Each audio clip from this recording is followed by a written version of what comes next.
పొద్దున నేను పంపించిన వేసుకున్నామని వివేక్ వాళ్ళకి రెండు ఉంచుకుంటారు అలా చెప్పేస్తే వేరు మీకు చెప్పేస్తే వివేక్ చూడమని పరిగెత్తాను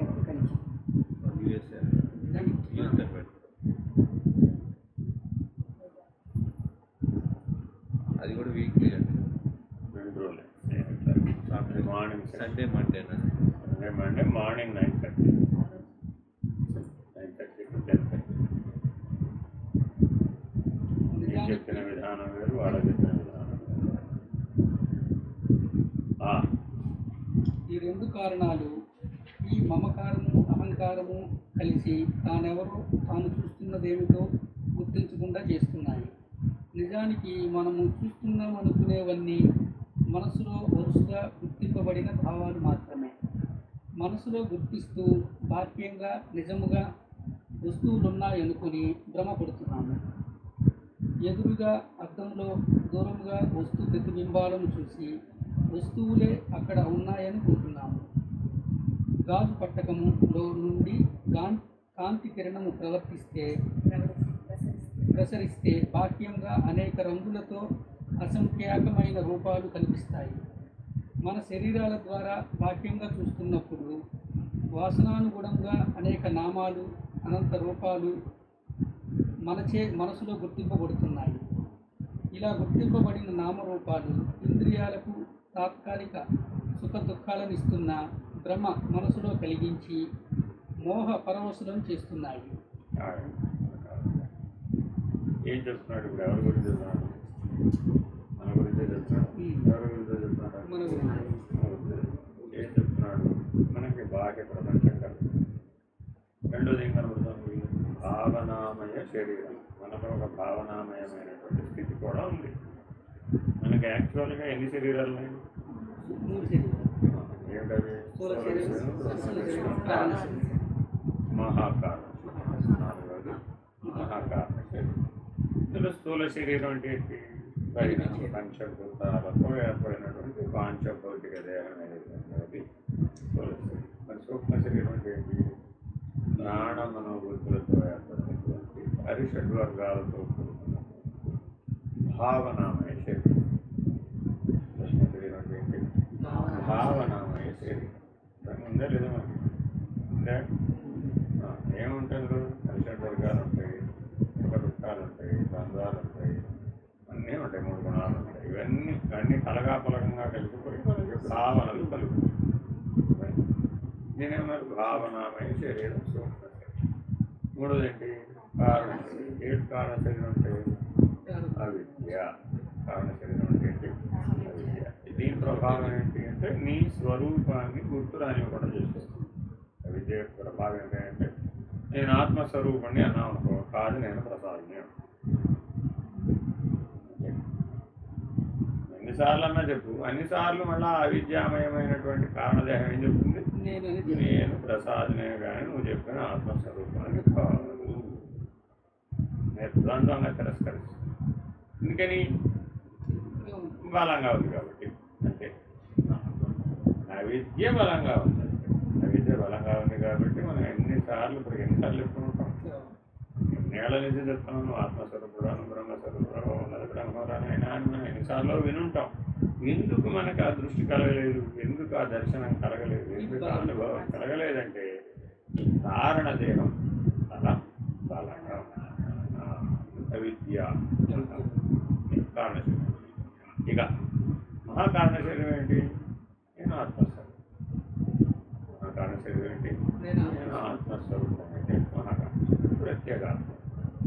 సో ఇప్పుడు మనం ఎప్పుడు ఎక్కడ ఉండాలి? 4వ దేహంలో ఉండాలి. కానీ ఎప్పుడు ఎక్కడ ఉంటున్నాం? 1, 2, 3లో ఉంటాం. అయితే 1లో ఉంటాం, లేకపోతే 2లో ఉంటాం, లేకపోతే 3లో ఉంటాం. కేవలం 3లోనే ఉన్నాం అనుకోండి, అప్పుడేంటి? నిద్ర. కేవలం అవిద్యామయంగా ఉన్నప్పుడు ఏంటి? నిద్ర. అప్పుడు ఇంకా ప్రపంచం కూడా తెలియదు. లోపల ప్రపంచమో తెలియదు, బయట. అప్పుడు అవిద్యామయంగా పడుకుంటాడు. అప్పుడు ఏముంది? కారణ శరీరం. సరే, కలగంటున్నామండి. అప్పుడు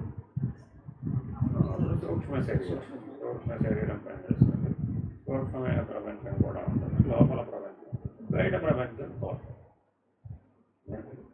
ఇది ఒక స్థానం. మరి శాంతం బయటకు వచ్చేసామండి. ఇప్పుడు మెలకువలో స్థూల శరీరం పనిచేస్తుంది, సూక్ష్మ శరీరము పనిచేస్తుంది, కారణ శరీరం కూడా మెలకువలో పనిచేస్తుంది. మూడు శరీరాలు మెలకువలో పనిచేస్తాయి. ఎలాగో ఉపమానం చెప్తుంది. ఎలాగట, నీకు నీ ఇంద్రియాలు సుఖాలను ఇస్తున్నాయా లేదా? సుఖం ఇస్తుందా లేదా? సుఖం అనేది భావమే కదా. సుఖం భావం అయితే దుఃఖం కూడా ఏమవ్వాలి? కూడా భావమే అవ్వాలి. అంతేనా కదా? వేరే వాస్తవం అయ్యే అవకాశం ఉందా? నీకు సుఖం రెండింటి వల్ల వస్తున్నట్టు కనబడుతుందట. ఒకటేంటి? నీ ఇంద్రియం. రెండోది ఏంటి? ప్రపంచంలో ఉన్న విషయం, సత్సంబంధ విషయం. మళ్ళీ ఏదో కనబడితే నీకు సుఖం రాదు. నీకేం కనపడాలి? మళ్ళా సత్సంబంధ విషయం. అంటే అర్థం ఏంటి? నేను ఫలానా త్యాగరాజ కీర్తనలు ఫలానా వారు పాడినవైతేనే చెవి కోసుకుంటాను అనేవాళ్ళు ఉన్నారా లేదా? త్యాగరాజ కీర్తనలు ఎంతమంది పాడలేదయా? అబ్బే అందరూ పాడితే కుదరదు, కరెక్ట్ అవ్వాలి. ఫలానా వాళ్ళు పాడితేనే మరి ఇప్పుడు ఆ విషయం ప్రపంచంలో ఉందా లేదా? ఉంది. తత్సంబంధమైన ఇంద్రియం ఉందా లేదా? ఉంది. ఈ ఇంద్రియం ఆ తత్సంబంధ విషయంతో కనెక్ట్ అవుతుందా లేదా? అప్పుడు ఏమైందట నీకు? సుఖం. తత్సంబంధ విషయం కాకపోతే ఏమైంది అని మీ ఇంట్లోనో మీ చుట్టుపక్కల ఎవరో ఒకరు అదే కీర్తన పాడారండి, ఏమనిపించింది? కొద్దిగా నువ్వు పాడకుండా ఉంటేనే మంచిది. ఫలానా వాడు వాడిని జరగడం ఎందుకు? నువ్వు పాడకుండా ఉంటేనే మంచిది అన్నావు. ఎందుకని? దుఃఖం వస్తుంది. అదే ఇంద్రియం, అదే విషయం, కానీ కుదరలేదనమాట. సింక్రొని, ఆ సింక్రనైజేషన్ కుదరలేదన్నమాట. ఇదంతా ఏమిటంటున్నాడయ్యా అంటే, నీ భావనామయ శరీరం అనేటటువంటిది ఒక గాజు పట్టకల్లా. చిన్నప్పుడు మనకు పాఠం చెప్పారు ఫిజిక్స్లో. ఏం చెప్పారు? ఒక లైట్ ఇలా పడుతుంది, అక్కడ ఒక పట్టకం పెడితే, గాజు పట్టకం పెడితే, గ్లాస్ ప్రిజం పెడితే అది ఆ కాంతి కిరణం అందులోంచి బయటికి వెళ్ళి 7 రంగులలో విడిపోతుంది, FGRగా విడిపోతుంది. యువతలు చూస్తే ఒకటే కాంతి రేఖ, ఇటు చూస్తే వర్ణపటం అంతా ఏర్పడింది. కలర్, ఆ 7 కలర్ ఇక్కడ పటం మీద కనబడుతున్నాయి. మరి ఇటు లేవే అంటే ఈ మధ్యలో ఈ భావనామయ శరీరం అనేటువంటి నిజం ఉందయ్యా. సో మనలో ఉన్న సూక్ష్మ శరీరం ఎలా పనిచేస్తున్నాడు? ఇప్పుడు ఈ భావనామయ శరీరం అంతా ఆ ప్రిజం లాగా పనిచేస్తుంది. ఈ పట్టకం, తెలుగులో ఏం చెప్పారు? పట్టకం. ఒక గాజు పట్టకంలో నుంచి కనుక కాంతి కిరణం ప్రసరిస్తే అవతల వర్ణపటం ఎలా అయితే ఏర్పడిందో, నిజానికి ప్రపంచంలో ఇన్ని రంగులు ఉన్నాయా? లేవు. ప్రపంచంలో ఇన్ని రంగులు లేవు. కాంతి కిరణం ఒకటే ఉంది. కానీ మనకి ప్రపంచం ఎలా కనబడదు? Colourful. My world is colourful. ఎప్పుడన్నా కళలో బ్లాక్ అండ్ వైట్ పిక్చర్ వచ్చిందా? కలర్ పిక్చర్ కళలో కలర్ పిక్చర్ వస్తుందా? బ్లాక్ అండ్ వైట్ వస్తుందా? కలర్ పిక్చర్ వస్తుందా? బ్లాక్ అండ్ వైట్ వస్తుందా? నీవే కదా సృష్టికర్త. ఎవడున్నాడమ్మా? నీ సృష్టికర్త నువ్వే కాబట్టి కలర్ఫుల్ పిక్చర్ కనపడమంటే అదే కదా. నో కలర్ అంటే black and white. So director కూడా నువ్వే, ప్రొడ్యూసర్ కూడా నువ్వే, యాక్టర్ కూడా నువ్వే, విలన్ కూడా నువ్వే, ఏడ్చేది నువ్వే, నవ్వేది నువ్వే, ఫైట్ మాస్టర్ నువ్వే, స్టంట్ చేసేది నువ్వే. నీ సినిమా మాత్రం నీదే. అంతేనా కదా? ఏమంటే మరి బయట ఇప్పుడు బాహ్య ప్రపంచానికి వద్దాం. ఇప్పుడు బాహ్య ప్రపంచంలో అది కూడా ఏమంటున్నాడు? అది కూడా నీ భ్రాంతి. వాస్తవానికి అది అక్కడ లేదు.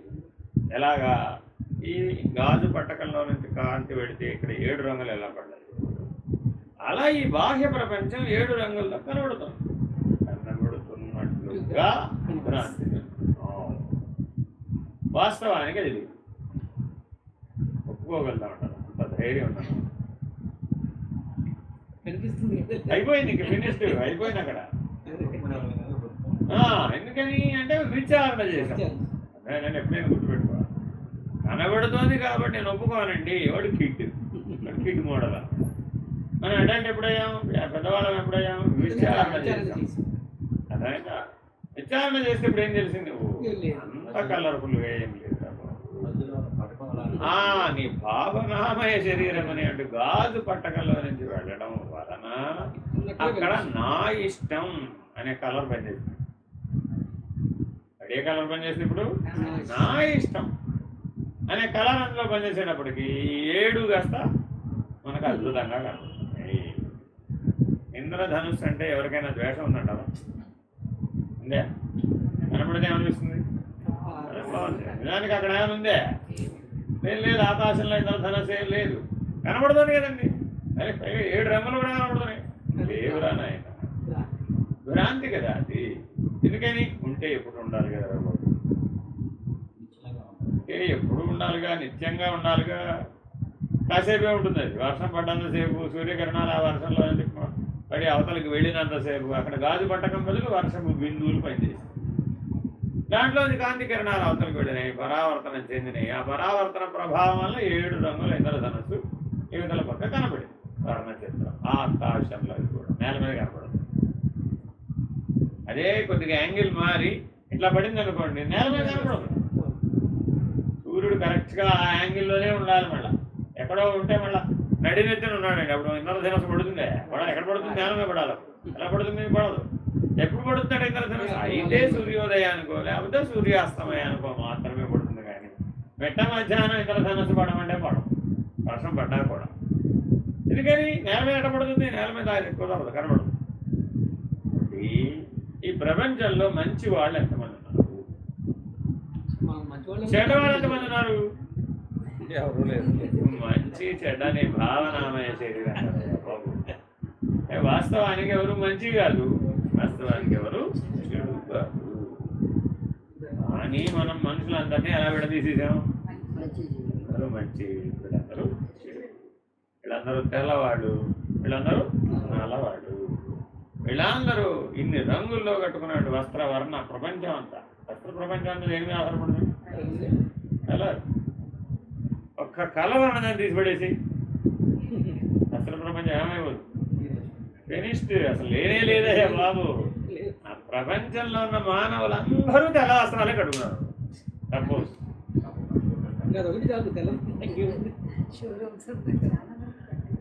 అప్పుడు బట్టల షాపులన్నీ ఏమైపోతాయి? అన్ని తెల్ల బట్టలే ఉంటాయి అంతే, ఇంకేముండవు. అందరూ కాషాయం వాళ్ళే కట్టుకున్నారు. అప్పుడు అసలు సమస్య అర్థమైందా? కానీ మరి అలా జరిగే అవకాశం ఉందంటావా? లేదు. ఎందుకని? నీ భావనామయ శరీరం అనే సూక్ష్మ శరీరం గాజు పట్టకం వల్లే పనిచేసి జగద్భ్రాంతిని కలిగిస్తుంది. భ్రాంతిని ఏమంటారండి? జగద్భ్రాంతి. నీకు ప్రతిరోజు కలర్ఫుల్గానే కనపడుతుంది. నిన్న కనపడ్డ కలర్ఫుల్ ఇవాళ కనపడదు నీకు. నిన్న ఉన్న ఆకర్షణ ఇవాళ పనిచేయదు. అదే విషయాలే ఉండవచ్చు, కానీ నిన్న ఇవాళ ఎలా ఉన్నావు రేపు కూడా అలాగే ఉంటావా అని అడిగాము. వాళ్ళు పూర్ణంబూరులు ఆకర్షిస్తే రేపు మీకు మిరపకాయ బజ్జారు, కానీ ఏం లాభం లేదు. అసలు అది ఆ గొడవ లేదు. ముందు అసలు ఫస్ట్ కనబడితే కదా ఇంకా కావాలనే గొడవ. అందుకని అవి బయట ఉన్నాయా అంటే బయట లేవయ్యా బాబు. నీ భావనామయ శరీరంలోనే అవి భ్రాంతి జనితమై నీకు ఆకర్షణ కలిగిస్తున్నట్లు కనబడుతుంది. కానీ వాస్తవానికి నువ్వు ఆకర్షించబడే అవకాశం లేదు కదా. ఎందుకని? నీ వాస్తవ రూపం ఏమిటి? చైతన్య స్వరూపం. నువ్వు చైతన్య స్వరూపం అంటే ప్రకాశం కదా మనది. ఇటు పక్క ఉన్నటువంటి ప్రకాశం ఏదైతే ఉందో అది నువ్వు. ఇదేమైంది? భావనామయ శరీరంలో పడింది. ఇటు వచ్చి ఏమైంది? అంతరంగుల ప్రపంచం. ఇప్పుడు ఈ మూడిట్లో నువ్వు దేనికి ప్రాధాన్యత ఇస్తావు? ఇటు పక్క ఉన్నటువంటి ఏకమై సర్వకాలము ప్రకాశంగానే ఉన్నటువంటి చైతన్య స్వరూపానికి నువ్వు ప్రాధాన్యత ఇచ్చినట్లయితే ఈ మధ్యలో ఉన్న సూక్ష్మ శరీరం ప్రాధాన్యత లేదుగా. అప్పుడు యువతల పక్కన ఉన్నటువంటి వర్ణమయ ప్రపంచం దానికి. కాబట్టి నీ సూక్ష్మ శరీరము భ్రాంతి. సూక్ష్మ శరీరం ద్వారా కనబడుతున్న ప్రపంచాలు కూడా భ్రాంతి. సూక్ష్మ శరీరంలో 2 ప్రపంచాలు ఏర్పడుతున్నాయి. ఒకటి ఆంతరిక ప్రపంచం, 2 బాహ్య ప్రపంచం. 2 సూక్ష్మ శరీరం పని. మరి స్థూల శరీరం ఏం చేస్తుందండి? ఇలా పనిముట్టుకు ఉపయోగపడుతుంది. అంటే ఆ సూక్ష్మ శరీరం చేతిలో ఈ స్థూల శరీరం కేవలం పనిముట్టుగా ఉంది. కాబట్టి ప్రేరణ సూక్ష్మ శరీరానికి, అనుభవము సూక్ష్మ శరీరానికి, భ్రాంతి కూడా ఎవరిది? అది కూడా సూక్ష్మ శరీరం. సరేనండి, ఇన్ని తెలుసు కదా సూక్ష్మ శరీరానికి భ్రాంతి ఎందుకు ఉండాలి? జ్ఞానమే ఉండదు. అసలు ఆ సూక్ష్మ శరీరానికి జ్ఞానమే కనుక ఉంటే నేను ఇన్ని దీపాలు పడక్కలేదు కదా. సూక్ష్మ శరీరానికి జ్ఞానం ఉండాలంటావా? నీకు జ్ఞానం. ఎందుకని? నువ్వు సాక్షివి కదా. స్థూల శరీరానికైనా, సూక్ష్మ శరీరానికైనా, కారణ శరీరానికైనా నువ్వు సాక్షివి కదా. నువ్వు ఉంటేనే కదా ఆ 3 శరీరాలు పనిచేసినాయి. ఇప్పుడు నీ పనిముట్టు తప్పంటావా? పనిముట్టు చేత పని చేయించేవాడు తప్పంటావా? కాబట్టి జ్ఞానం ఎవరికి ఉండాలి? ఇప్పుడు నీకు ఉండాలా, సూక్ష్మ శరీరానికి ఉండాలా? అంతే ఉండాలి. కానీ లోకల్లో మనం అంటే దేనికి పెట్టేసాను తీసుకుపోయి ఆ మనోబుద్ధులు తప్పు చేస్తున్నాయని ఆ మనోబుద్ధులకే మనం అన్ని శిక్షణలు అన్ని దానికి. కానీ నువ్వు సాక్షి అని గుర్తించకపోతే ఎప్పటికైనా వీళ్ళు బయటపడగలవా? ఎవడైతే సాక్షి అని తెలుసుకున్నాడో వాడికి ఇప్పుడు ఆంతరిక ప్రపంచం అనే భ్రాంతి కానీ బాహ్య ప్రపంచం అనే భ్రాంతి కానీ ఏర్పడే అవకాశం ఉందా? ఎందుకని? చైతన్య స్వరూపుడు కదండి, సాక్షి స్వరూపుడు కదండి. ఈ స్థానంలో ఎప్పుడైతే ఉన్నావో ఒక్కసారి ఈ 3 శరీరాలు ఒక్కొక్క దాంతో పోరాడుతూ తీయటం కరెక్ట్ అంటావా? 4వ శరీరం స్థానంలో చక్కగా ఒకసారి అట్లా నిలబడి ఉండి అలా ఓరక చూస్తూ లేనివి కదా అంటే అయిపోతుంది. ఏది సులభం అని అడుగుతుంది. ఈ చివర స్థూల శరీరం దగ్గర మొదలుపెట్టి బాగా నేను తీసుకెళ్ళి నది నీళ్ళలో బాగా నది నీళ్ళలోనో సముద్ర నీళ్ళలోనో బాగా గాడించి తీసుకొచ్చి బొట్లు పెట్టి దానికి ఎన్నో వాతలు పెట్టి దానికి ఎన్నో రకరకాల ఆసనాలు వేసి రకరకాల ప్రాణాయామాలు చేసి రకరకాల ధ్యానాలు చేసి రకరకాల మంత్రాలు చదువుకుని రకరకాల పూజలు చేసి ఇదంతా దేంతో చేయాలి? ఇప్పుడు స్థూలం సూక్ష్మంతోనే చేయాలి. ఎంతేగా దేంతో చేయలేవుగా. ఈ గొడవంతా పడటం సులభం అంటావా? ఒక్కసారి ఈ 4వ శరీర స్థానంలో నిలబడి చక్కగా విచారణ చేస్తూ శరీరత్రయ విచారణ చేసి ఏం చేయాలి? ఇదంతా భ్రాంతి అని ఉండగలిగిన వాడు ఉత్తముడు. ఎవరు ఉత్తముడు? నిన్న కూడా ప్రతిరోజు చెప్తుంటా. ఎవరు ఉత్తముడు? తెలియలేదాకా ఈ ఉత్తముడు అన్న గొడవ చెప్తుంటా. కాబట్టి ఉత్తముడు అనగా ఎవరు? జ్ఞాన యోగంలో ఉత్తముడు ఎవరు అంటే ఆ 4వ శరీర స్థానంలో నిలబడి ఈ 3 శరీర వ్యవహారాలను భ్రాంతి అని దృష్టితో ఎవరైతే చూస్తారో ఏమైపోయాడు? వాడు ఉత్తముడు. మధ్యముడు ఎవరు? మెట్టు దిగాడు, అక్కడ ఉండలేడు. తెలుస్తూ ఉంటుంది కానీ అక్కడ ఉండలేడు. వచ్చేందులో కూర్చున్నాడు, సూక్ష్మ శరీరంలో కూర్చున్నాడు. సూక్ష్మ శరీరం కారణ శరీరంలో కూర్చోడానికి కారణ శరీరంలో కూర్చుంటే నిద్రపోతాం. కారణ శరీరంలో కూర్చుంటే నిద్రపోతాం అంతే, ఇంక చేసేది ఏమన్నా. సో సూక్ష్మ శరీరంలో కూర్చున్నాడు. కూర్చుని ఏం చేస్తున్నాడు? ఏ భావన వస్తే ఆ భావన దృష్ట్యా ఈ ప్రపంచంలో వ్యవహరిస్తున్నాడు. కానీ అలా వ్యవహరించేప్పుడు ప్రపంచం వల్ల దుఃఖం కలుగుతున్నా కలగదా? మరి శరీరం వల్ల దుఃఖం కలుగుతుందా లేదా? సంసారం వల్ల దుఃఖం కలుగుతుందా లేదా? కలుగుతుంది. కలిగినప్పుడల్లా వీడికి ఏం స్మరణ వస్తుంది? నేను సాక్షి. దుఃఖం కలిగినప్పుడల్లా మాత్రమే నేను సాక్షిని అంటాడు కానీ సుఖం కలిగినప్పుడు నేను సాక్షిని అన్నాను. మరి అప్పుడు అహంకారం మమకారాలు బలపడిపోయినాయి కదా. వీడు మధ్యం. అధముడు ఎవరు? అక్కడ కూడా ఆగల. సూక్ష్మ శరీరం దగ్గర కూడా ఆగల. శాంతం స్థూల శరీరమే నేను దగ్గరకు వచ్చేసాడు. బలమైన సుఖ దుఃఖాలే సత్యం అని నమ్మేశాడు. అలా బలమైన సుఖ దుఃఖాల కోసమే ప్రయత్నం చేస్తూ ఉంటాడు. విచారణ లేదు. అసలు 4వ శరీరం లేదు వాడికి.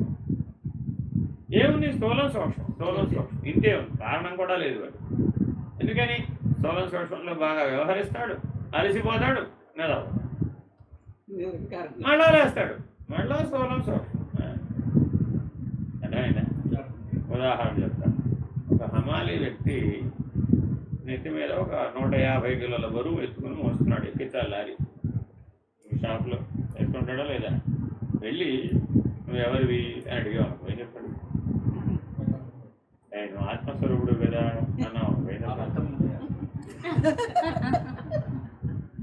అర్థమైందా? ఎందుకని నువ్వన్న ఆత్మస్వరూపం వాడికి 4వ శరీరంతో పని లేదు వాడికి అసలు. ఎందుకని అది ఉందో అయ్యా బాబు ముందు ఆకలి భోజనం, ఆకలి భోజనం, ఇంద్రియం సుఖం, ఇంద్రియం సుఖం ఉంది. ఈ గొడవ తేలేదు నాకు. నువ్వు ఎక్కడో ఆకాశంలో ఆత్మ పరమాత్మ అంటారంటే ఎప్పుడో ఒకసారి పండగ వచ్చినప్పుడు దేవుడికి దండం పెట్టుకోమను. అది కూడా నువ్వు అక్కడ పెడతావా? శ్రీరామరావు బొమ్మ పెడతావా? నందిలోకి వెళ్ళి నమస్కారం పెడతాడు, ప్రసాదం తీసుకుంటాడు. మరి ఇప్పుడు అది కరెక్ట్ అయిన మెథడా? విచారణ చేసి ఇలా పరిణామం చెంది 4వ నిర్ణయంలో ఉండటం అది అధమ లక్షణం, ఇది ఉత్తమ లక్షణం. జ్ఞానయోగం దృష్ట్యా పక్కన క్లాస్ పెట్టకపోతే తప్పు వచ్చేస్తుంది. ఇది మొత్తం ఎప్పుడైంది? జ్ఞానయోగ పద్ధతిగా అయితేనే ఇది సరిపోదు. అలా కర్మయోగం భక్తి యోగానికి సరిపోదు. కర్మయోగం భక్తి యోగంలో స్థూల సూక్ష్మాలతోనే నువ్వు ప్రయాణం చేయాలి. అవి పక్కన పెట్టడం కుదరదు. ఎవడైతే జ్ఞానయోగ మార్గానికి వచ్చాడో వాడికే ఈ వివేక చూడమని మనకు వచ్చింది. వాడికి ఏమంటున్నాడు? నేను విచారణ చేయగలను కదా ఇప్పుడు. ఏది ఏది కరెక్ట్ ఏది కాదో విచారణ చేయగలుగుతున్నాను కదా ఇప్పుడు. నేను అసలు ఈ రెండింటి దగ్గర ఎందుకు ఆగాలి? నేను మహాకారణ శరీరాన్ని ప్రత్యేగాత్మను కదా. మరి అక్కడి నుంచి చూస్తే ఈ స్థూల శరీరం, ఈ సూక్ష్మ శరీరం, ఆ కారణ శరీరం వ్యవహారం భ్రాంతిమయం కదా. 3 శరీరాలు ఉన్నాయి, 3 ప్రపంచాలు ఉన్నాయి. 3 శరీరాలని, ఈ 3 ప్రపంచాలని ఎవరైతే ప్రత్యేగాత్మ స్థానంలో నిలబడి భ్రాంతిమయమని దర్శిస్తాడో వాడు జ్ఞాని.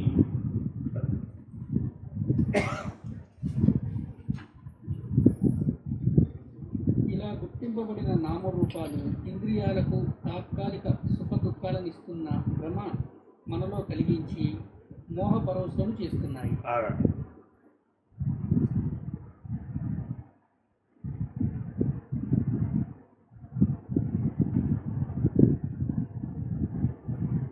అమ్మాయిని పెళ్లి చేసి అత్తవారింటికి పంపించాం. వస్తాం లేదా? వాళ్ళ అమ్మగారిని చూస్తే ఆనందం వస్తుందంటావా? వాళ్ళ అత్తగారిని చూస్తే ఆనందం వస్తుంది. అయ్యో ఏం పాపం, వాళ్ళ అత్తగారు ఆనందదాయకం కాదా? కాదా? ఎందుకు మరి వాళ్ళ అమ్మగారిని చూడగానే ఆవిడ కళ్ళు ఎలా మెరుస్తాయి? ఎవరికైనా లోక సహజమైన అంశాలనే మనం తీసుకోవాలి, వ్యక్తికి సహజమైనవి తీసుకోకూడదు విచారణ చేశారు. ఎందుకని మెజారిటీ అలాగే ఉన్నారు. ఎందుకు అలాగా? స్థూల సూక్ష్మాలు నామరూప సహితాలు. స్థూల సూక్ష్మాలు నామరూప సహితాలు. అర్థమైందండి? నామరూప రహితంగా ఆలోచించమంటే అవి ఆలోచించలేదు. రెండు కూడా దానికి నామం ఉండాలి, రూపం కూడా ఉండాలి. చిన్నప్పటి నుంచి 25 ఏళ్ళు బాగా అభ్యాసం చేసింది. ఈ నామం ఈ రూపం మా అమ్మ నన్ను బాగా పోషించింది, నా ఇష్టానికి ప్రాధాన్యత. ఈవిడ ఆనందం ఏమిటయ్యా ఈవిడ గొడవ అంటే ఆవిడ ఇష్టానికి ప్రాధాన్యత ఇచ్చిందంటే. అదే తల్లి కనుక ఈవిడ ఇష్టానికి ప్రాధాన్యత ఇచ్చి పెంచలేదు అనుకోండి, అప్పుడేమైంది? ఉండవు అంతే. ఆహా వచ్చావా సర్లే కూర్చో ఇదే. ఎందుకని అక్కడ కూడా తననే దర్శిస్తూ ఉంటాడు. అదే ఆ మాట అంటున్నాడు. వేరే వాళ్ళని దర్శించడం లేదయ్యా, అక్కడ ఆనందం కలగడానికి కూడా కారణం నిన్నే, నీ ఇష్టాన్నే దర్శిస్తున్నావు. అందువల్ల అది ఆనందదాయకంగా ఉంది. మరి అదే శరీరం, అదే స్త్రీ శరీరమేగా అత్తగారు కూడా. ఎంత తేడా ఉందా? శరీరం ఏం తేడా లేదు. అదే సప్తధాతు నిర్మితమే, అదే పాంచభౌతిక దేహమే, అదే నవరంధ్రకాయమే. కానీ ఇక్కడ ఏమైంది? మారిపోయింది. అక్కడ తల్లి, ఇక్కడ అత్తగారు. అమ్మో ఈవిడ కసే మనం ఇటు తిరుగుతుందాం, అటు తిరుగుతుందాం. ఎందుకని? తనను చూడటం లేదు అక్కడ. తన ప్రతిబింబంగా లేదు, తనను దాని ఆవిడ ప్రతిబింబంగా చూడటం లేదు, భిన్నంగా చూస్తుంది. కాబట్టి నీకు కలుగుతున్న సుఖ దుఃఖాలు బింబ ప్రతిబింబ భావాలు. నీ జీవితంలో సుఖ దుఃఖాలు కలుగుతున్నాయా లేదా? ఏదో సందర్భంలో ఏదో పరిస్థితులలో అవి ఎటువంటివయ్యా? అవి బింబ ప్రతిబింబ భావాలే కానీ వాస్తవాలు కావు. కానీ నాకు వాస్తవం అనిపిస్తుంది కదా. నేనేదో చెప్పారండి సిద్ధాంతం, బయటపడడానికి ఏదో మార్గం చెప్తానని కూర్చోబెట్టారు, చెప్తున్నారు. అది బింబ ప్రతిబింబ భావాలు అనుకోమన్నారు. అంటే దాని అర్థం లేనిదనేగా ప్రతిబింబం లేనిది నేను ఒక్కడనే ఉన్నాడని అనుకోవడం. బింబభావం అంటే నేను ఉన్నాను, ప్రతిబింబం లేదు, అంతేనా కదా? మరి నాకేమనిపిస్తుంది? నాకు అని అనిపించడం లేదే, వాస్తవాన్ని అనిపిస్తుంది. ఆ బింబ ప్రతిబింబ భావాలలో ప్రతిబింబమే వాస్తవం అనిపించడానికి కారణం మోహం. ఇదిగా మోహం అంటే అర్థం. మోహం అంటే నేనేం చెప్పాను? మోహం అంటే ఉండలేకపోవడం. మీరు మర్చిపోయినా నేను మర్చిపోను పాఠం. ఉండలేకపోవడం. ఇంటికి వెళ్ళి రాసుకోమని చెప్పావు. డైరీ పెట్టుకుని ఏమేమి ఉండలేరు, ఏమేమి ఉండలేవు ఇవన్నీ రాసుకోండి. మా అమ్మగారిని చూడకుండా నేను ఉండలేను, మా నాన్నగారిని చూడకుండా నేను ఉండలేను, మా పిల్లల్ని చూడకుండా నేను ఉండలేను, మా ఆయన చూడకుండా ఉండలేను, మా ఇంటిని చూడకుండా ఉండలేను, శరీరాన్ని అద్దంలో చూసుకోకుండా ఉండలేను. అది కూడా సమస్య. మీ ఇంట్లో అద్దాలన్నీ తీసేశారనుకోండి, చాలా దుఃఖం వస్తుంది. ఎందుకని? ఎక్కడో అవుతాడు వీడు, ఎవడయ్యా బాబు ఏ వీళ్ళంటే ఎక్కడా ఒక అద్దం కూడా పెట్టలేదు ఏంటండి అంటావా లేదా? ఎందుకని? ఎక్కడో అవుతాడు అద్దం చూసా అంతేనా కదా? అద్దంలో చూసుకోకుండా ఉండలేదు అనుకుంటున్నారండి. అది కూడా చాలా పెద్ద సమస్య. అదైనా మిమ్మల్ని మీరు ఒక నెల రోజుల పాటు అసలు అద్దంలో చూసుకోకుండా ఉంటే మీరు ఎలా ఉంటారో మీకు అనుభవానికి వస్తుంది. అప్పుడు తెలుస్తుంది మీకు. అయ్యో ప్రాక్టికల్గా మా చేత అన్నీ మేము చెప్తున్నవన్నీ మా చేత దగ్గరుండి చేయించినాం అనమాట. ఎందుకయ్యా అర్థం? అదంతా ఇంకేం పని అవసరం లేదు. తల దూకునే పని లేదు. ఒట్టెట్టుకోవడం నీకు తెలుసు కదా, ఎక్కడ పెట్టుకున్నావు తెలుసు. ఏం కావాలి? బట్టలు వేసుకున్నావుగా, సరిపోయింది. ఏం పని? ఒక పని చేయి, నువ్వు బట్టలు తెచ్చుకోలేదా? నా బట్టలు వేసుకోవాలి. పట్టు బట్టలతో వెళ్ళాను రామని అభయానంద దగ్గర. వెళితే ఏమైంది? పడుకో అన్నారు. పడుకున్నాం. పొద్దున్న లేస్తే బట్టలు కావాలి, నా బట్టలు వేసుకోవాలన్నారు. ఆయన ఏమో ఆజాన్ బాబులు అవే వేసుకున్నాం, అంతే అవే వేసుకున్నాం. అక్కడెక్కడ అర్థం లేదు, ఏం లేదు, ఏం అలంకారం లేదు, అర్థం లేదు. లేవడం పొద్దునే పోవడమే, ఎవరింటికి పడితే ఎవరింటికి పోవడం, పాఠం చెప్పడం, తిరగడం, రావడం, పాఠం చెప్పడం, ఇదే ఉద్యోగం. మరి ఇప్పుడు ఏమైపోయింది? అర్థం లేదు, అందం లేదు, అలంకారం ఏ గొడవ లేదు. అసలు ఇప్పుడు అద్దంలో చూసుకోవాల్సిన అవసరమే లేదు అసలు. ఎందుకని? దాటిపోయాం, ఎదిగేసాం అన్నమాట. అవతలకి దాటిపోయాం. అభ్యాసం ఎప్పుడు ఎలా ఉండాలంటే ఇప్పుడు 4వ శరీరంలో ఉండేట్టుగా అభ్యాసం ఉండాలి, కానీ ఈ స్థూల సూక్ష్మాల దగ్గర ఉండేటట్టుగా ఉండకూడదు. అదా ఇలా జాగ్రత్తగా నీవు ఈ స్థూల సూక్ష్మాల కారణ శరీరాలను నీ ప్రతిబింబాలుగా గుర్తించాలి. అవి నీ ప్రతిబింబాలు. నువ్వు బింబస్వరూపుడు. నువ్వు బింబస్వరూపుడు ఎక్కడున్నావు? ప్రత్యేగాత్మకంగా 4వ శరీరంలో. నీ ప్రతిబింబాలు ఏంటి? స్థూలం, సూక్ష్మం, కారణం. అది శరీరమే కావచ్చు, ప్రపంచమే కావచ్చు, వ్యవహారమే కావచ్చు. శరీరం ఉంది, ప్రపంచం ఉంది, వ్యవహారం లేకుండా ఉంటుందా? ఖచ్చితంగా ఉంటుంది. శరీరం, ప్రపంచం ఉంటే వ్యవహారం కూడా ఉంటుంది. అంతేనా కదా? ఎప్పుడైనా మీరు బంగారం షాపులో బంగారం కొనడానికి వెళ్ళారా? వెళ్ళలేదా? వీడు నన్ను మోసం చేసే అవకాశం ఉందా లేదా అని అనుమానం వచ్చిందా? రాదు ఎప్పుడైనా?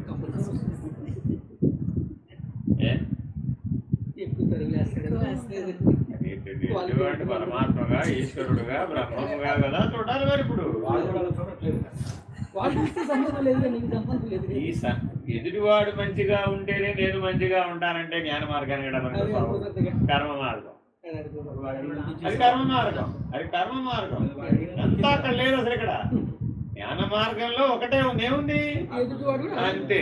అందరినీ ఆత్మస్వరూపంగా చూడాలి. పేరెంట్స్ మ్యాటర్ అప్పుడు ఇంకేం బాగుంది రాదు కదా. వచ్చిందంటే అది ప్రతిబింబం కదా. నీకు ఏదైనా ఒకటి వచ్చిందండి, అదేమిటది? ప్రతిబింబం. That's all. నన్నే పట్టుకుపోతారండి. ఏమన్నారు? ఏమండి ఈ లాకెట్ బాగుందా, ఈ గొలుసు బాగుందా, ఈ డిజైన్ బాగుందా అన్నారు అనుకోండి. నన్ను అడిగితే నేనేం చెప్తాను? అసలు బాగోని ఈ షాప్లో ఎందుకు పడతారు? మీరు నా వైపు మాట్లాడితే వారి వైపు మాట్లాడతారు. కనెక్ట్ అండి, ఇందాక అనుకున్నా కనెక్ట్ అవ్వాలి కదా, మనకి కనెక్ట్ అవ్వాలి. నేను పట్టుకొచ్చింది ఎవరు? నేను షాప్కి. నేను నువ్వు నా వైపు మాట్లాడాలా, షాప్ వాడి వైపు? నేను ఇట్లా అనగానే షాప్ వాడు ఏమండి సారీ తెలిసిపోయింది చూడండి. మేము చెడ్డ నగలు ఎందుకు పెడతామండి? మేము మంచి నగలే పెడతాం. అన్నీ అడుగుతాడు పైగా. అన్ని అమాయకంగా వీళ్ళు చూడండి ఎంత తెలివితేటలు అడుగుతారు. ఇది బాగుందా? నేను వెళ్ళదు, వాడు నేను బాగున్నాను అనుకుంటు వాడిని అడుగు. వాడు వేస్తాడు తెలివిగా. ఆహా అనడండి, అర్థం ఏంటి? టింగ్ అని జరుగుతుంది. అవునా కదా? చూసుకోండి, అర్థం దొరుకుతాండి మీ కళ్ళ ముందుకి. మీరు చూసుకోండి మేడం, బాగున్నారా ఇప్పుడు? నువ్వు చెప్పవయ్యా, మీరు చూసుకోండి మేడం, మీ కళ్ళతో మీరే అర్థంలో చూసుకోండి. ఇప్పుడు దేని చూసుకుని బాగుందంటున్నావు? బింబాన్ని చూసి బాగుంది అనుకుంటున్నావు. అది బింబం కాదు అని నీకు తెలుసా తెలీదా? తెలుసు స్పష్టంగా. కాబట్టి నీ స్థూల శరీరంలోనూ ప్రతిబింబమే, నీ భావనామయమైనటువంటి సూక్ష్మ శరీరం కూడా ప్రతిబింబమే, సాధారణ దేహమైన అవిద్య కూడా ప్రతిబింబమే. ఇది చాలా కష్టం అండి, మూడో మాట, సులభం కాదు. అలా అనగలగాలటను, అనగలిగే స్థాయిలో నీ జ్ఞానం ఉండాలి. అలాంటి జ్ఞానాన్ని కలిగిస్తుంది కాబట్టి ఇది వివేక్ చూడడం. వివేక్ చూడమని ఎందుకైంది అంటే ఈ మూడింటిని ప్రతిబింబాలుగా నిరూపిస్తున్నది. ఒక పట్టకంలో నుంచి వర్ణపటం ఎట్లా అయితే బయటకు వచ్చి ప్రతిబింబ భ్రాంతిని కలిగిస్తుందో, ఈ మూడు శరీరాలు కూడా ఆ గాజు పట్టకం లాంటివి. మూడు శరీరాలు, స్థూల శరీరాన్ని కూడా గాజు పట్టకమే అంటున్నాడు. ఒప్పుకోగలగాలి మనం. కూర్చున్న తర్వాత గంట తర్వాత కాళ్ళు డబ్బులు వచ్చినాయండి అంటే, ఏ సుఖమైనా ఏ దుఃఖమైనా ఆ శరీర వ్యవహారం కదా. స్థూల శరీరంలోనూ స్థూల ప్రపంచం ఉంది, అక్కడ వ్యవహారం ఉంది, అక్కడ సుఖ దుఃఖాలు. సూక్ష్మ శరీరంలోనూ శరీరం ఉంది, ప్రపంచం ఉంది, వ్యవహారం ఉంది, అక్కడ సుఖ దుఃఖాలు ఉన్నాయి. నిద్రావస్థలో కారణ శరీరంలో కూడా శరీరం ఉంది, ప్రపంచం ఉంది, వ్యవహారం, అక్కడ కూడా సుఖ దుఃఖాలు ఉన్నాయి. సో ఈ సమస్తం మొత్తాన్ని ప్రతిబింబ భావంగా ఎవడైతే చూడగలుగుతున్నాడో వాడు జ్ఞాని. ఈ భ్రమతో మోహంతో మనోబుద్ధులు నిత్యము వస్తు సాంగత్యాన్ని కోరుతున్నాయి, కృషి చేస్తున్నాయి. మరలా వ్యవహరించాలంటే నీకేం కావాలి? ప్రపంచం కావాలి. వ్యవహరించాలంటే ఏం కావాలి? ప్రపంచం కావాలి. ఆ ప్రపంచం అంతా ఏమి ఎలా ఉంది? వస్తుమయం. ప్రపంచం అంటే ఏమిటయ్యా అంటే వస్తుమయం. అంటే కాబట్టి నీకు సుఖ దుఃఖాలు రావాలంటే ప్రపంచం వల్ల వస్తున్నాయా అంటే ప్రపంచం వల్ల రావట్లేదయ్యా, వస్తువు యొక్క సాంగత్యం వల్ల వస్తుంది. అది ప్రపంచం వల్ల రావటంలా. ప్రపంచం స్వయంగా నీకు సుఖాన్ని ఇవ్వజాలదు, దుఃఖాన్ని ఇవ్వజాలదు. కానీ ఆ ప్రపంచం యొక్క సాంగత్య ప్రభావం చేత నీకు సుఖ దుఃఖాలు వస్తాయి అంట. ఇది అర్థం ఏంటి?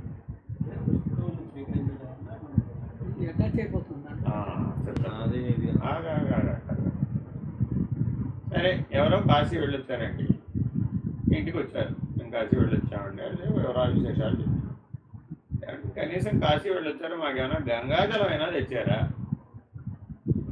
ఏం తెస్తామండి బాబు గంగాజలం అంటే, ఆ గంగాజలం మీద పెద్ద స్టోరీ చెప్పాడు. ఇప్పుడు నీకేమైనా పెట్టింది?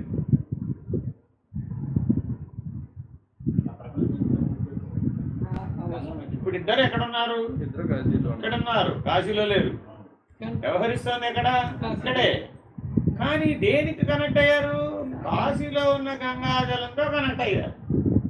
గంగా నదితో కనెక్ట్ అవ్వాలా, గంగాజలం డబ్బాతో కనెక్ట్ అయ్యారు. అది వస్తువు. ఇప్పుడు ఇద్దరు ఇక్కడే ఉన్నారు, వ్యవహారం కూడా ఇక్కడే జరుగుతుంది. కానీ వస్తు సాంగత్యం లభించింది. పొందాలనుకున్న వాడికి కాశీ వెళ్ళొచ్చాడు, గంగా చెంపు తెచ్చించుంటే ఆనందపడిపోయాడు. నీ ఆనందానికి కారణం ఏమిటి అని అడిగాడు. నేను కాశీ వెళ్ళొచ్చేటండి, గంగా చెంపు తెచ్చించు, నా కష్టం అక్కడ దాకా వెళ్ళి గంగ నీళ్ళు తెచ్చుకునే పని కాబట్టి నాకు ఆనందం కలిగింది. వస్తు సాంగత్యం చేత ఆనందం. ఆయన గంగ చెంపు తెచ్చివ్వలేదు, దుఃఖం వచ్చింది. వెళ్ళిన వాడు ఊరికే కథలన్నీ చెప్తున్నాడు తప్ప కనీసం గంగదేవి కూడా తెలియదు. నాకు అర్థం కాదు. వెళ్ళిపోయిన తర్వాత ఏం అనుకుంటావు? ఆయన ముందు అనుకున్నా అనుకోపోయినా గుర్తు వచ్చినప్పుడల్లా అనుకుంటాం.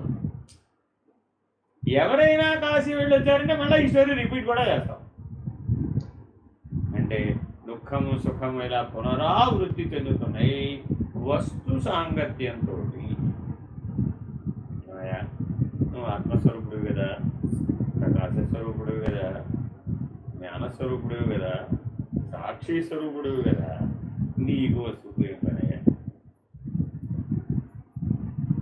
సూర్యుడికి గంగదేవుడు ఏం పని? ఎవరివి? సూర్యుడివి కదా. ఈ లక్షణాలు ఎవరివి? సూర్యుడివి. ఆత్మ ఆత్మస్వరూపానికి. ఈ సూర్యుడు ఆత్మస్వరూపమై ఉన్నటువంటి వాడికి గంగ చెంబు ఇస్తే ఆనందపడిపోతాడు. ఎంత ఆలోచన ఇవ్వలేదని దుఃఖపడిపోయాడా? ఎలా ఒప్పుకుంటావా? ప్రతిబింబ భావం కదా. కానీ ఆ ప్రతిబింబాన్నే సత్యం అనుకోవడం మోహం. ఇంట్లో ఉన్న భావాలు అలా కనిపిస్తాయి. బాగా అర్థం ఏంటి? వెయిటింగ్ కార్డ్ వేస్తామా వేయమా? బాగా అందంగా వేస్తామా వేయమా? మీదే కావచ్చు, మీ పిల్లలే కావచ్చు, బాగా అందంగా వేస్తారా వేయరా? ఎన్ని రోజులు వాడతారమ్మా? వేసేదే వారం ముందు. మీరు ఎవరికైనా ఇచ్చారు, ఆ వివరం అందులో వివరం తెలుసుకునేంతసేపే కనీసం జానక్య కమల జలపుట్టి ఆ శ్లోకం కూడా చదువుకోరు ఎవరు. అంతేనా? ఇప్పుడు అందుకని ఏం చేసాం, అన్నీ ఎత్తేసాం, డైరెక్ట్గా వేసేస్తున్నాం. వెన్యూ, విందు, టైం, అంతే, ఫినిష్. ఇప్పుడు ఏమైపోయింది? అప్పుడు ఉద్దేశం పోలా. ఇప్పుడు ఏంటంటే వాడు చూసేది అదే కదా, నేను అదే వేశాను కదా అంటే ధర్మం పోయింది, లక్ష్యం పోయింది, ఆచరణ ఇప్పుడే కదా చెప్పారు. శరీరమైన ప్రతిబింబమే, శరీర వ్యవహారమైన ప్రతిబింబమే, ప్రపంచమైన ప్రతిబింబమే, సూక్ష్మ శరీరమైన ప్రతిబింబమే, సూక్ష్మ శరీర ప్రపంచమైన ప్రతిబింబమే, సూక్ష్మ శరీర వ్యవహారమైన ప్రతిబింబమే, కారణ శరీరమైన ప్రతిబింబమే, కారణ శరీర వ్యవహారమైన ప్రతిబింబమే, కారణ శరీర ప్రపంచమైన ప్రతిబింబమే. నేను కేవల సాక్షిని, నేను కేవల ప్రకాశాన్ని, నేను కేవల చైతన్యాన్ని, నేను కేవల జ్ఞానాన్ని అని కదా ఇప్పుడే చెప్పారు. మళ్ళా మొదటికి వచ్చి నేను 3 మాటలు వేస్తే తప్పంటారు, 30 మాటలు వేస్తే ఎక్కువ అంటారు ఏమిటండి?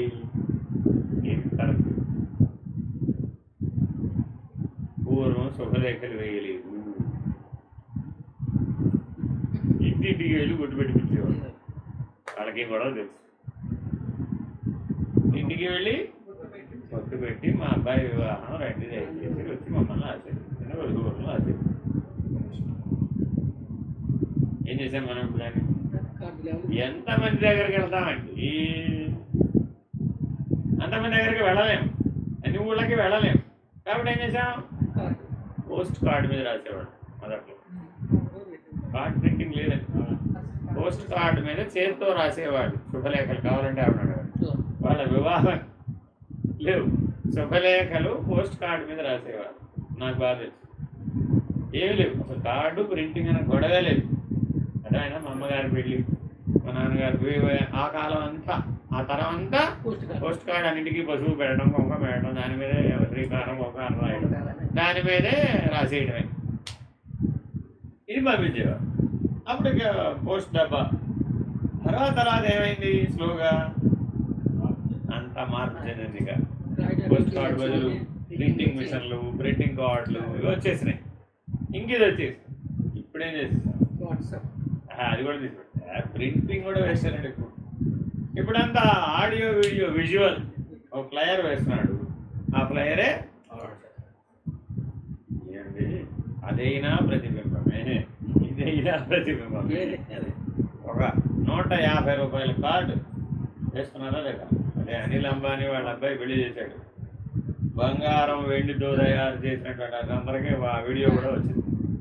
ఒక్క వెడ్డింగ్ కార్డు ఖరీదు ఏంటంటే 10 లక్షల రూపాయలు, 10 lakhs. ఒక వెడ్డింగ్ కార్డు ఖరీదు 10 లక్షల రూపాయలు. అయినా ప్రతిబింబమే, గుర్తుపెట్టుకోవాల్సింది అది. దాని విలువను ప్రపంచంలో వస్తుమయంగా ఎంత పెంచుకున్నప్పటికీ, ఏమండి బ్రిటిష్ రాణి గారి కిరీటంలో ఉన్న కోహినూరు వజ్రం ఎంత విలువ? ఎంత విలువ? ప్రతిబింబం విలువే లేదు దానికి. కోహినూరు వజ్రానికి విలువ లేదండి. అనగలగాలట జ్ఞాని. ఎవరు అనగలుగుతాడు? జ్ఞాని ఒక్కడే అనగలుగుతాడండి. ఎందుకని వాడు బింబస్వరుడు. మరి మిగిలిందంతా వాడికి ప్రతిబింబమే. నువ్వేదైనా చెప్పు, దీనికి గుర్తుగా వాడుకోవచ్చు అంతే. ఏమంటే దీనికి విలువ ఉందండి, నువ్వు ఇచ్చినంత, అంతేనా కదా? అబ్బో ఇది లేకపోతే నా జీవితం లేదండి అన్నాడు. ఏమైనా అయిపోయింది. ప్రతిబింబానికి విలువ పెరిగిపోయిందయ్యా, వస్తువుకి విలువ పెరిగి ఎంత విలువ. నీకంటే దానికి విలువ పెట్టదు.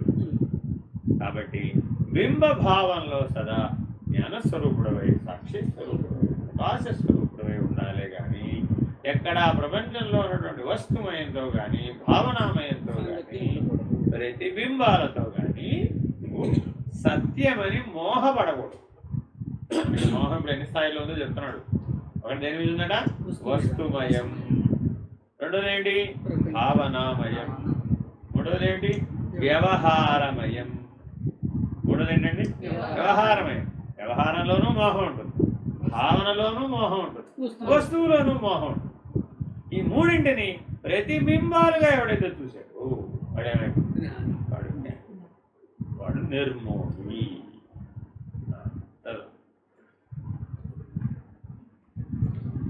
నేను మనశరీరాలతో కూడిన జీవిననే భావము వల్ల సంసార భ్రమ కలుగుతుంది.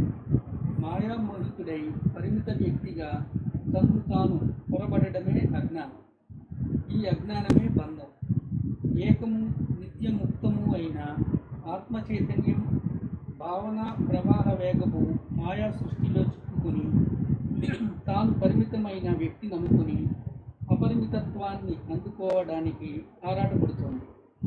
అనంతమైన ఆత్మతత్వాన్ని మరచి అహంకారిగా బాధామయ జీవిగా భావించడం, భ్రమపడడం ఆత్మహత్య సదృశ్యమే. ఇప్పుడు మనం ఏం చేస్తున్నామో మన గురించి బాగా చెప్పి ఏం చేస్తున్నాడు, మనం వస్తువుని చూసాం చూడగానే నాది, ఒక భావాన్ని చూసాం నేను, అంతేనా కదా. ఇంకో పరిమితి ఏం చెప్పాను అక్కడ, వ్యవహార పరిమితి. అక్కడ నేను నాది కూడా అక్కడ రెండు కలిసి పనిచేస్తాం. వస్తువు దగ్గరేమో నాది ఒకటే పనిచేస్తుంది, భావన దగ్గరేమో నేను ఒకటే పనిచేస్తాను, వ్యవహారంలోకి వచ్చేప్పటికి నేను నాది కలిసి పనిచేస్తాను.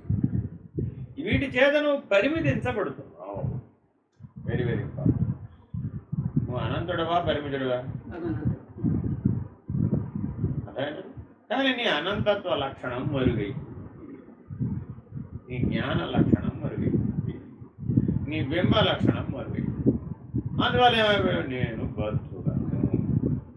ఎవరైనా నేను ముక్తుడు అనుకుంటున్నాను, ఎంత ధైర్యంగా ఎవరండి, నేను జీవన్ముక్తుడను అని ధైర్యంగా చెప్పాలి అంటే నీకు ఎంత ధైర్యంగా, ఎవరికి చెప్పాలి? పైగా అది కూడా నీ చుట్టుపక్కల ఉన్న మనుషులకు చెప్పాలి. నువ్వు ఎవరితో కలిసి జీవిస్తున్నావో వాళ్ళతో నువ్వు ధైర్యంగా ప్రకటించగలగాలట, నేను జ్ఞానిని, నేను ఆత్మస్వరూపుడను, నేను జీవన్ముక్తుడను, నాకు ఎట్టి బంధము లేదు, నాకు అహంకారం మమకారాలు లేవు అని ప్రకటించగలగాలి. ప్రకటించాలంటే నీకు ఎంత బలం ఉండాలంటే, ఎంత జ్ఞాన బలం ఉండాలి. సరిపోతుందా? ఎవరికి వాళ్ళు చెక్ చేసుకోవాలన్నమాట, గుండె మీద చేసుకుని చూసుకోవాలి. ఈ మాట నేను అంటే దాని మీద నిలబడాలి కదా. ఇప్పుడు ఏ క్షణంలో నిలబడకపోయినా వెంటనే ఏం చేస్తారు వాళ్ళు? అడుగుతారు.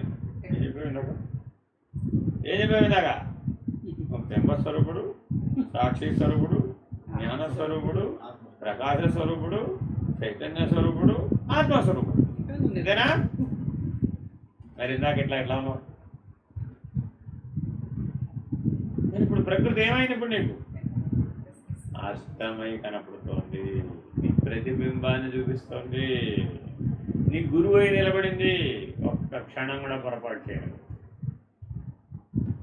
అది పక్కకు అడిగేనివేదిగా ఒక్కసారి కనుక నువ్వు ఈ లక్షణాలు బయటికి మాట్లాడడం మొదలు పెట్టావా, నీ చుట్టుపక్కల ఉన్న ప్రపంచం నేను ఏ దృష్టితో చూస్తుంది?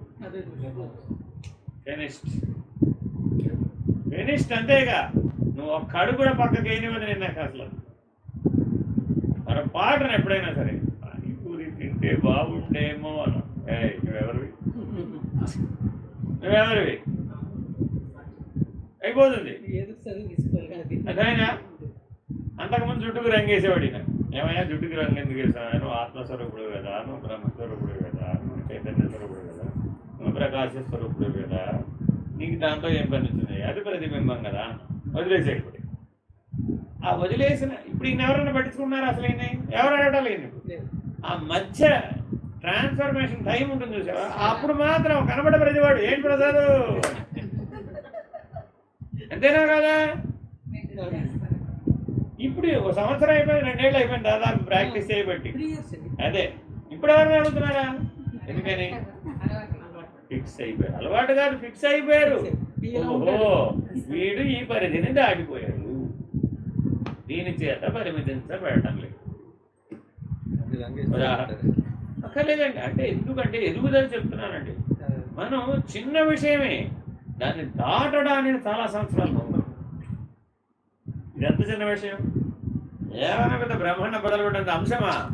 కానీ అది నీకు మోహ లక్షణంలో భాగమైనప్పుడు దాన్ని అధిగమించాలంటే ఎన్నో సంవత్సరాలు ఉంటాయి. ఉదాహరణ ఇంకో ఉదాహరణ, పిల్లవాడు ఆట బొమ్మలతో ఆడుకుంటాడు. వాడు నిదానంగా ఎదుగుతాడు. ఎదిగి వాడి ప్రపంచం బొమ్మల ప్రపంచంలో నుంచి వేరే ప్రపంచంలోకి మారతాడు. అని అడుగుతారా ఆడుకోవట్లేదు, నేను చిన్నపిల్లవాడిని కాదు కదండి. ఎందుకేమని ఎదిగాడండి, అంతేనా కాదా? మీరు మనం ఇదే జీవన పరిణామంలో ఎదగడం అంటే జ్ఞానమే కదా. మరి మోహ లక్షణం ఎక్కడెక్కడైతే మనకు ప్రతిబింబించిందో అక్కడల్లా మనలో ఈ స్మరణ రావాలా వద్దా? Very very important. అప్పుడు మరి ఈ ప్రశ్నలే, నేను ఎవరిని? ఆత్మస్వరూపుణ్ణి, నేను చైతన్య స్వరూపుణ్ణి, నేను జ్ఞాన స్వరూపుణ్ణి, నేను ప్రకాశ స్వరూపుణ్ణి, సాక్షి. ఇవి కదా నా లక్షణాలు. అవి నేను అనంతుణ్ణి కదా. నేను ఎట్లా పరివర్తించబడతానండి? పరివర్తించబడతావా? వేసుకున్న బట్టల చేత కానీ, ఆహార్యం చేత కానీ, ఆహారం చేత కానీ, అందం చేత కానీ, ఆనందం చేత కానీ, సుఖం చేత కానీ, దుఃఖం చేత కానీ, భావన చేత కానీ, దేని చేతైనా నీవు పరిమితించబడగలిగే అవకాశం ఉందా? ప్రతిబింబం బింబాన్ని ఎట్లా పరిమితిస్తుందండి? అర్థంలో ఉన్న ప్రతిబింబం ఎదుర్కొంటా ఉన్న మనిషిని పరిమితింపజేయగలుగుతుందా? అసాధ్యం కదా. అలాగే వస్తుమయమైనటువంటిది, భావనామయమైనటువంటిది, వ్యవహారమయమైనటువంటిదే కదా నీ జీవితం అంతా. నీ జీవితంతో దేనికి ప్రాధాన్యత ఇచ్చావు? వ్యవహారం. ఈ వస్తువు చాలా ఇంపార్టెంట్. అబ్బో ఈ ఆలోచన చాలా వెరీ వెరీ ఇంపార్టెంట్ ఐడియా, భావనామయం, ఇదేనా కదా? ఆ వ్యవహారం చూశారు, అమ్మో చాలా డేంజరడ్, చాలా ప్రమాదం. ఆ వ్యవహారంలో చాలా జాగ్రత్తగా ఉండాలి అంటున్నా లేదా? వాడు మానవ జీవితం పొద్దున లేచిన దగ్గర రాదు నిద్రపోయే వరకు ఏం కనపడుతుందయ్యా? అయితే వస్తుమయం, లేకపోతే భావనామయం, లేకపోతే వ్యవహారమయం. దాని చేత నువ్వు పరిమితించబడటమే జీవుడంటే. ఆ పరిమితిని కలిగి ఉండడమే మోహం అంటే. అదే బంధం అంటే. కాబట్టి బంధం కలిగిన వారు ఎవరో వారు జీవులు. సింపుల్ అది తేల్చేసాడు. ఇప్పుడు జీవుడు అనగా ఎవరు? ఎవరికైతే వస్తుమయము, భావనామయము, వ్యవహారమయమే ప్రధానం అనిపిస్తుందో, నేననిపిస్తుందో, పరిమితించబడుతున్నాడు, బంధమై తోస్తుందో వాడే ఎవడు ముక్తుడు? వీటిలో నుంచి ఎవడైతే అధిగమించాడో, ఎదిగాడో వాడు ముక్తుడయ్యాడు. ఏమండి వాడికి శరీరం ఎలా తోస్తుంది? జీవన్ముక్తుడైన వాడికి శరీరం ఎలా తోస్తుంది? శవంలాగా తోస్తుంది. స్ట్రైట్ గా ఆన్సర్ ఇచ్చేస్తాడు అక్కడ. శవంలాగా తోస్తుంది. వస్తువు గురించి చెప్పేసాడు అయిపోయింది. నెక్స్ట్ ఈ ప్రపంచం ఎలా తోస్తుంది వాడికి? జీవన్ముక్తుడికి భ్రాంతిగా తోస్తుంది. రెండోది మరి వాడికి వ్యవహారం ఉందా లేదా? వస్తువుకు సమాధానం చెప్పేశావు. వస్తువు ఇదేగా మొదటి వస్తువు, ఇది శవం, అర్థమైందా? ప్రపంచం భ్రాంతి. మరి ఈ రెండింటి మధ్య ఉన్న వ్యవహారం ఉందా లేదా అన్న? చూచేవాడికి ఉంది, వాడికి లేదా? వాడికి లేదు, కానీ చూచేవాడికి మాత్రం ఉంది. ఉన్నట్టుగా ఉంది. అంటే అర్థం ఏంటి? చేసి చేయనివాడు, తిని తిననివాడు, విని విననివాడు, అన్ని వ్యవహారములు చూసేవాడికి మాత్రం వాడు చేస్తున్నట్టే కనబడుతుంది. కానీ వాడి లోపల మాత్రం జీవుడు లేడు. ఎవడున్నాడు మరి? నాలుగవ శరీరమైనటువంటి ప్రత్యేగాత్మ. వాడెప్పుడు మహాకారణ శరీరంలో, తురియ నిష్టలో, ఆత్మానుభవంలో ఉన్నటువంటి వాడు. అలా ఎవడైతే జీవించాడో వాడెవడయ్యా? జీవన్. Very very important. కాబట్టి మోహంలోంచి విడిపడాలి మనం, బంధాల్లోంచి విడిపడాలి మనం, జీవభావంలో నుంచి విడిపడాలి మనం, ఆత్మభావంలో స్థిరపడాలి. నిజానికి ఆత్మను హత్య చేయడం సాధ్యమా? Very important. నా స్వప్నంలో నాకు ఎంత ఆపద సంభవించినప్పటికీ నాకేమీ ప్రమాదం రాదు. నాలోని స్వాప్నికుడు తైజస్సుడు ఎన్ని బాధలైనా అనుభవించవచ్చును, మరణించవచ్చును. కానీ నేనుగా హాయిగా విడిగా ఉంటూనే ఉన్నాను. మెలకువ రాగానే నేను నా బాధలు, భయములు, నా ప్రపంచము కూడా మనకల్పిత మాయాజాలమని, నాచే గుర్తించబడిన నాలోని భావాలని స్పష్టంగా తెలుసుకుంటున్నాను. చాలా వచ్చిందంట రాత్రి నిద్రపోయాడు. పెద్ద కొండ ఎక్కేసరికి హిమాలయాలకు వెళ్ళాలి పగలంతా అనుకున్నట్ట. రాత్రి ఏమైంది, వెళ్ళాడు హిమాలయాలకి. వెళ్ళిపోయి ఎక్కడికి ఎక్కేసాడు, కనబడ్డ కొండ ఎక్కేసాడు. తెలుసా మనకి ఆ పరిజ్ఞానం ఉందా? లేదు. ఇప్పుడు నేను ఎక్కడున్నానో ఏమిటో నాకే తెలియట్లేదు. ఈ కొండ నుంచి పడితే అనుకున్నాడు. పడితే అనుకోగానే ఏమైంది, పడ్డాడు. ఎక్కడ పడ్డాడు? కాలంలో. అనేటప్పటికి ప్రాణ భయం వచ్చిందా రాలేదా? గుండె ఆగినంత పని అయింది కొండ మీద పడితే. అంతేనా కాదా? వెంటనే కళ్ళు తెరిచి చూశాడు. ఏమైంది? హిమాలయాలు లేదు, ఎక్కడం లేదు, కొండ మీద పడిపోవడం లేదు, భయం కూడా లేదు. ఆ మనోకల్పితమే నీ లోపల ప్రపంచం. ఇది ఏ ప్రపంచం గురించి చెప్తున్నాడు? లోపల ప్రపంచం. ఏమంటే నీ బయట ప్రపంచం మాత్రం దానికి ప్రతిబింబం కాదా అని అడుగుతున్నాడు. ఇందాకే చెప్పాగా. మీ ఇంట్లో ఉన్న వస్తువులన్నీ ఎవరు తెచ్చారు అండి? ఎవరు తెచ్చారు? ఎవరు తెచ్చారు? నేనే కదా తెచ్చింది. వస్తువులను ఎవరు తెచ్చారండి? నేనే అనాల్సిందే లేదు. ఎందుకంటే మీ ఇంట్లో ఎవరు తెస్తారా? వేరే వాళ్ళు. అవకాశం లేదుగా. మీ ఇంట్లో ఉన్న వస్తువులను ఎవరు తేవాలి? తిరిగి తెచ్చుకోవడం.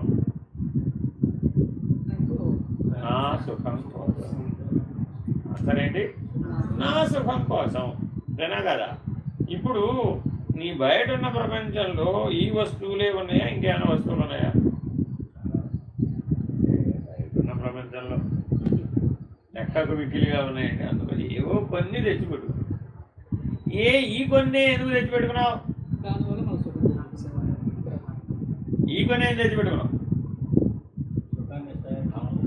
ప్రతిబింబించావుదా? అయిపోయింది. ప్రతిబింబించేసావు, అంతే, అయిపోయింది, ఫినిష్డ్. ఇప్పుడు ఇవి సోఫా కొనడానికి వెళ్ళిందండి. నన్ను కూడా ఒడ్డుకుపోయింది. అక్కడ ఒక 20, 30, 40, 50, 60 10 సోఫాలు ఉంటాయి. ఒక 60, 70 సోఫాలు ఉన్నాయి. ఏం చేశారు? ఇప్పుడు సెలెక్ట్ చేయండి అన్నారు. పని చేయండి, మీకు ఐడియా ఇస్తా. సోఫా దేనికి వాడతావు? అన్నిట్లో కూర్చుంలే. అంతే అంతే కదా. ఫస్ట్ ఏం చేయాలి? నువ్వు దేనికి వాడుతున్నావు? Utility based. అన్ని సోఫాలలో కూర్చుంలే.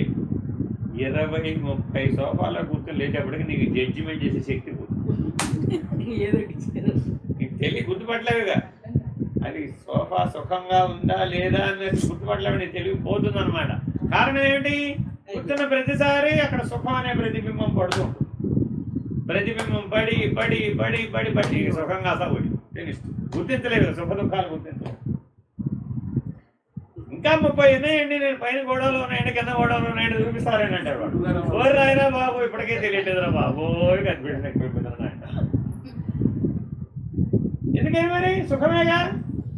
పొందొచ్చుగా. పొందలేవు. అది ప్రతిబింబం. అది ప్రతిబింబ సుఖం, సత్యం కాదు. సత్యమైతే నువ్వు ఎంతసేపైనా అనుభవించగలగాలి కదా. ఎప్పుడు ఒకటే స్థితిలో ఉండాలి కదా. అది మార్పు లేనిదే సత్యం. మరి మార్పు చెందిపోతుంది కదా. కూర్చొని అయితేటప్పటికి 20, 30 అయ్యేటప్పటికి మన పని ఫినిష్డ్. సెలెక్ట్ చేయలేదండి. ఇక వాడేమంటాడు? ఇన్ని చూస్తే అంతే ఉంటుందమ్మా, 2, 3 చూడాలి. పక్కన 0 ఎందుకు పెట్టారు? ఒక 2 చూపిస్తారు. ఈ 2 చూడండి ఫైనల్గా అంటాడు. వాడే తెలిసేస్తాడు ఈ సంగతి. కూర్చోరా బాబు, అట్లా కూర్చొని తేలుతారా నాయన. అయిపోయింది, ఓపిక అయిపోతుంది. ఇంత కష్టము ప్రతిబింబం వెంట పడడం వల్ల వచ్చింది ఈ సమస్య. కాబట్టి నీ బాహ్య ప్రపంచం కూడా ప్రతిబింబమే, నీ ఆంతరిక ప్రపంచం కూడా ప్రతిబింబమే. ఆ ప్రతిబింబంలో సుఖం ఉందనేటువంటిది అవిద్య. అవిద్య అంటే ఏం చెప్పాడు? ఇప్పుడు ప్రతిబింబంలో సుఖం ఉందనుకుంటుందిరా బాబు, ఆ విద్యనే. కాబట్టి ప్రతిబింబంలో సుఖం లేదు, దుఃఖం లేదు. అది ప్రతిబింబం ఎప్పుడు ప్రతిబింబమే. సత్యం నీకు ఎప్పుడు బోధపడితే అప్పుడు ఎవరివి? బింబస్వరూపివి.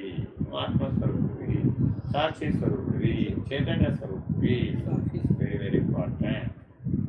కానీ సచ్చైతన్య జ్ఞాన ప్రకాశ ఆనంద లక్షణాలనే 5 లక్షణాల దగ్గర నువ్వు స్థిరంగా ఉన్నప్పుడు మాత్రమే ఇది నీకు అవగాహన అవుతుంది. అసలు ఈ దృష్టి ఏర్పడాలా వద్దా నీకు? వెరీ వెరీ మన పరిస్థితి ఎలా ఉంది అంటే, పెద్ద స్వీట్ షాప్లోకి చిన్న పిల్లని పట్టుకెళ్ళి ఏం కావాలి అన్నాడు, అయిపోయింది వాటితో అయిపోయింది finish.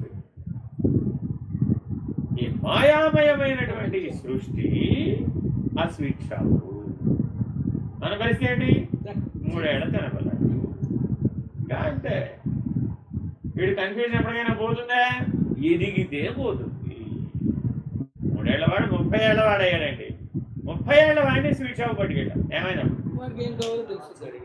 That's all, that's enough అన్నాడు. వీడికున్న కన్ఫ్యూజన్ అంతా వాడుకుందా? ఇప్పుడు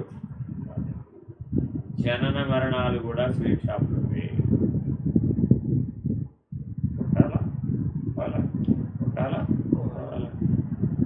పుట్టే కరెక్టా, ఓడ కరెక్టా? 2 ప్రతిబింబాలే. ఎందుకని? పుట్టాలంటే వస్తుమయమైన సహాయం కావాలా వద్దా? Very very important. మరి అప్పుడు ఏం చేయాలి? పుట్టలేదని తెలుసుకో. పుట్టకుండా ఉండడానికి కాదు, పుట్టలేదు. ఎవరు పుట్టలేదు? ఆత్మస్థితిలో, ఆత్మ పరమాత్మ అన్న స్థితిలో సాగు పుట్టుకెళ్ళవయ్యా బాబు. సూర్యస్థానం నుంచి చూస్తే సాగు పుట్టుకెళ్ళవయ్యా. శరీరానికి సంబంధించినవి కదా అవి. కాబట్టి మనకు 6 కష్టాలు ఉన్నాయట. ఇప్పటివరకంతా సత్తాల గురించే చెప్పారు. ఇప్పుడు ఒక 6 కష్టాల గురించి చెప్తున్నారు. పుట్టిన ప్రతి జీవికి కూడా 6 కష్టాలు ఉన్నాయి. ఒకటేంటి? శోకము మోహం. ఒకటేంటి? శోకం మోహం. రెండోది అంటే ఏంటి? జననం మరణం. మూడోది ఏంటి? ఆకలి నిద్ర. ఇది షడూర్ములు అని పేరు. ఊర్మి అంటే కష్టం, షడూర్ములు అంటారు. ఈ 6 కష్టాలు ఎవరికైతే ఉన్నాయో వాడే జీవుడు. ఇవి నాకే ఉన్నాయి. ఆకలి దెబ్బలు, ఆకలి నిద్రలు, అలాగే శోకము మోహము, అలాగే జననము మరణం. జననము మరణమేమో స్థూల శరీరానివి, శోకమోహాలేమో సూక్ష్మ శరీరానివి, ఆకలి నిద్రలేమో కారణ శరీరానివి. కాబట్టి ఈ షడూర్ములు ఎప్పుడు కూడా ఈ మీద ప్రభావితం అవుతూ ఉంటాయి. ఎంతకాలం వీటి యొక్క ప్రభావం బలంగా ఉంటుందో అప్పటి వరకు నువ్వెవరు? జీవుడివే. ఎప్పుడైతే ఈ 6 కష్టాలకి అతీతంగా ఉంటావో అప్పుడు ఎవడివి? హరి ఓం శ్రీ గురుభ్యో నమః. హరి ఓం పూర్ణమద పూర్ణమిదం పూర్ణాత్ పూర్ణముదచ్యతే పూర్ణస్య పూర్ణమాదాయ పూర్ణమేవావశిష్యతే. ఓం తత్సత్. ఓం శాంతి శాంతి శాంతి. హరి